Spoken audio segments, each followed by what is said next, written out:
Carl Zeiss AG is one of the most important and fascinating companies in the world, yet most people probably haven't heard of it. Without its optical systems, ASML couldn't make its advanced lithography machines, and giants like TSMC, Intel, and Samsung wouldn't be able to build the most advanced chips. That means smartphones, computers, AI, and even electric cars like Tesla's wouldn't exist as we know them. In this video, we're diving into the company at the heart of ASML's machines and seeing why it's crucial for the future of technology.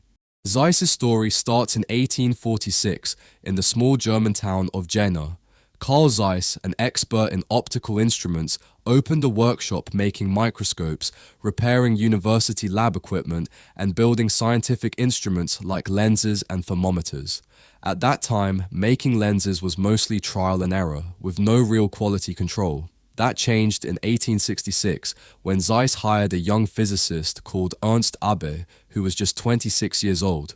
Abbe changed the game by bringing science and math into a craft that was mostly done by hand. Zeiss microscopes became much more precise and reliable, leaving competitors behind. The big turning point came in 1888 after Carl Zeiss passed away.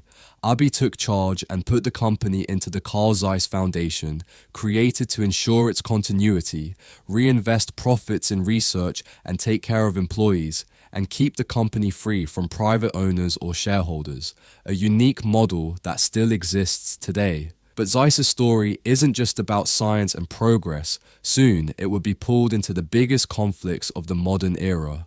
In the 20th century, Zeiss was involved in both world wars.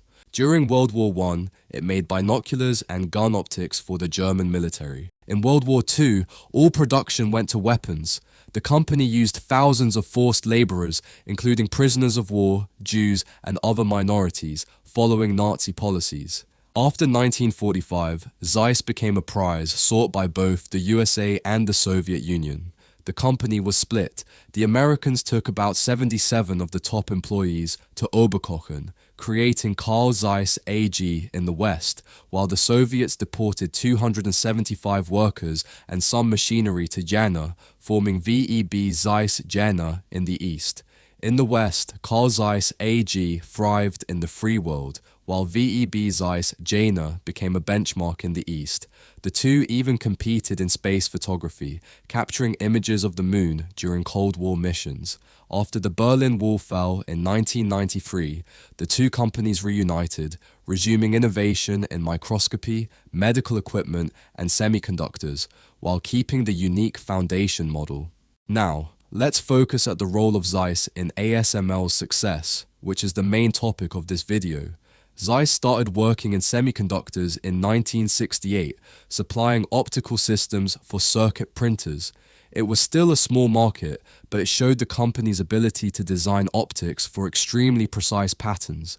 In 1977, Zeiss made another leap, providing an advanced optical system for the first wafer stepper predecessor from the American company GCA. The real turning point came in 1983 when Zeiss delivered its first projection and illumination system to Philips, the Dutch company that would eventually become ASML.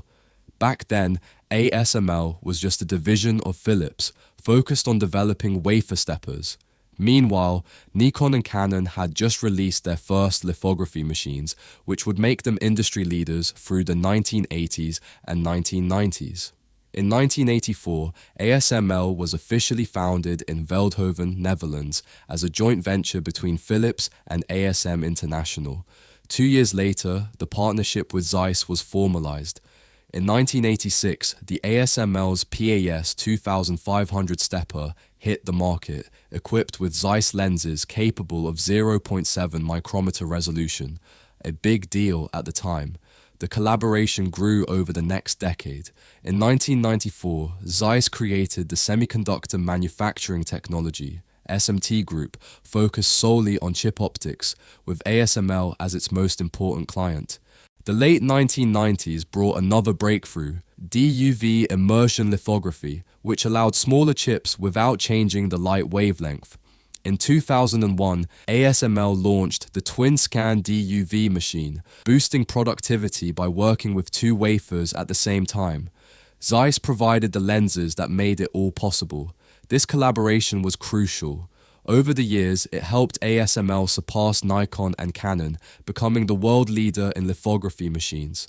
But immersion lithography had its limits. To keep following Moore's law, something completely new was needed. That led to EUV, extreme ultraviolet, using 13.5 nanometer light, never tried commercially before. Zeiss had been researching this technology since 1995, testing micro-exposure systems. The first working prototype appeared in 2003, proving the concept was possible, but also showing how big the challenges were. Over the years, the design was refined through multiple prototype generations. In 2015, Zeiss delivered the first full-field EUV optical system, the Starlith 3100, which equipped ASML's NXE 3100 demo tool. The challenge with EUV is that at 13.5 nanometers, lenses don't work. The light would just be absorbed. Zeiss's solution was multi-layer mirrors with incredible precision. It took 2 decades of trial and error, fine-tuning, and billions in investment. In 2016, ASML finally delivered the first commercial EUV machines, all with Zeiss optics. A major milestone came in 2016 when ASML bought 24.9% of Carl Zeiss SMT for €1 billion. This strengthened their partnership and paved the way for the next generation of EUV machines, called High-NA, capable of producing chips smaller than 3 nanometers. Between 2018 and 2020, the first 7 and 5 nanometer EUV chips came from Intel, Samsung, and TSMC.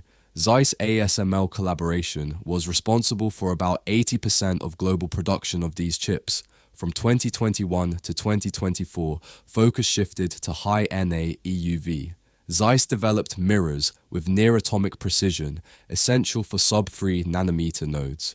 The Zeiss Optics division, SMT, saw its revenue jump from €1.2 billion in 2016 to €4.1 billion in 2024, while ASML delivered around 140 EUV systems, all relying on Zeiss Optics. In 2025, the partnership remains the backbone of global digitalization, powering the expansion of 5G, AI, and autonomous vehicles.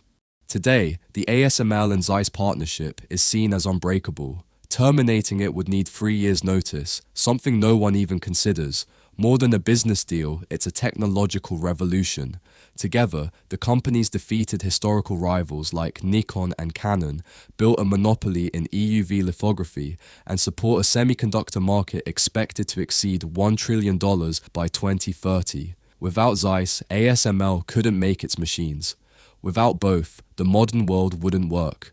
From AI to smartphones, autonomous vehicles to cloud computing, everything depends on the precision and innovation that started in Jena, Germany, almost 180 years ago.